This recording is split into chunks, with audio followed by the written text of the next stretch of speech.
வணக்கம் அக்கா. இன்னைக்கு மார்னிங் விளாக் தான் பார்க்க போகிறோம். காலைல எழும்புனதும் பால் அடுப்பில் வச்சாச்சு. குழந்தைகளுக்கு எழும்புனதும் காஃபி கொடுக்கணும். அதுக்கப்புறம் நாங்கள் ரைஸ் குக்கரில் வைக்க மாட்டோம் பார்த்துடுங்க. சோறு தண்ணி வடித்து எடுத்தால் தான் எங்கள் வீட்டில் எல்லாம் சாப்பிடுவாங்க. அதனால் பானையில் அடுப்பில் வச்சாச்சு பார்த்துடுங்க. அரிசியும் கழுவி வச்சுட்டேன். நம்மளுக்கு என்னையே மீன் கறி தானே, அதனால் மீன் வாங்கிட்டு வந்துருந்தாங்க. அதுக்கப்புறம் அரிசி கழுவி வச்ச அரிசியும் போட்டுட்டு மீனை கழுவ ஆரம்பிச்சிட்டேன் பார்த்துடுங்க. மீனெல்லாம் கழுவி பறக்கி எடுத்துட்டு அதுக்கப்புறம் மசாலா எல்லாம் அரைக்கணும். அதுக்கெல்லாம் மசாலையெல்லாம் அரைச்சி மீன் கூட கலந்து ஸ்டவ்வில் வச்சிட வேண்டியதுதான். காலைல 4 மணிக்கே எழும்பணும் மக்கா. அவங்க ஸ்கூல் போகிற நேரம் எல்லாம் இல்லாத நாளில் பார்த்தீங்கன்னாக்கி ஒரு 6 மணி 7 மணி எழும்புனா போதும். இன்றைக்கி சீக்கிரம் எழும்பிட்டேன். அவங்க அப்பா வெளியே போகிறதுனால இன்றைக்கி சாப்பாடு கொடுத்து விட வேண்டியிருந்து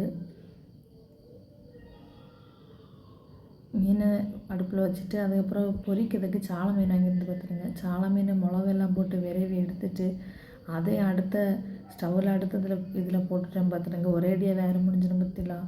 அதனால்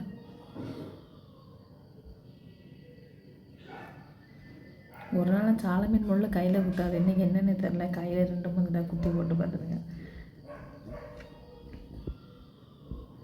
சாலை மீனையும் ஒரு அடுப்பில் பொரித்து எடுத்துட்டேன் மக்கா. காலையில் சீக்கிரம் வேலை முடிஞ்சால் தான் நம்மளுக்கு அடுத்த வேலையை பார்க்க முடியும். குழந்தைகளுக்கு சாப்பாடெல்லாம் கொடுக்கணும், அவைகளுக்குள்ள பரிவாடி பார்க்கணும்.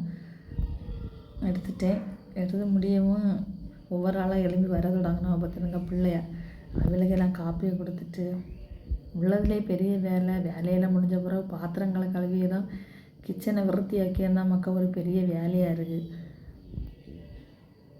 பிள்ளைகளுக்கு வரமுன்னா காஃபியெல்லாம் காய்ச்சி வச்சதுனால அவி வந்தோன்னு கொடுத்துட்டு எல்லாத்தையும் கழுவி பறக்கி வச்சிட வேண்டியதான்.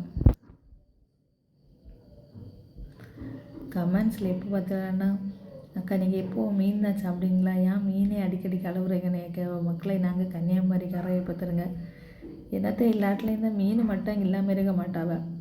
வாரத்தில் 6 நாள் மீன் தான் வெஜிடேரியன் போல் எங்கே எடுத்துகிட்டு இருப்போம் மக்கா. இந்த கன்னியாகுமரி உள்ளவர்களுக்கு மீன் வெஜிடேரியன். ஞாயிற்றுக்கிழமை நான்வெஜ் பார்த்தீங்கன்னா இறச்சி. எங்களுக்கு அதான் அவங்க அப்பாவையும் அனுப்பிச்சு வேலையெல்லாம் முடிச்சுட்டு மிஷினில் கொஞ்சம் துணி இருந்து மக்கா எல்லாத்தையும் போட்டு பறக்கி மிஷினை ஸ்டார்ட் பண்ணி விட்டுட்டு உட்காந்துட்டோம் மக்கா. இவ்வளோ நடக்கவே 1:30 மணி ஆகிட்டு பார்த்துடுங்க. இந்த வீடியோ பிடிச்சிருந்தா லைக் பண்ணி கமெண்ட் பண்ணி எங்கள் சேனலோட சப்ஸ்கிரைப் பண்ணிடுங்க. தேங்க்யூ.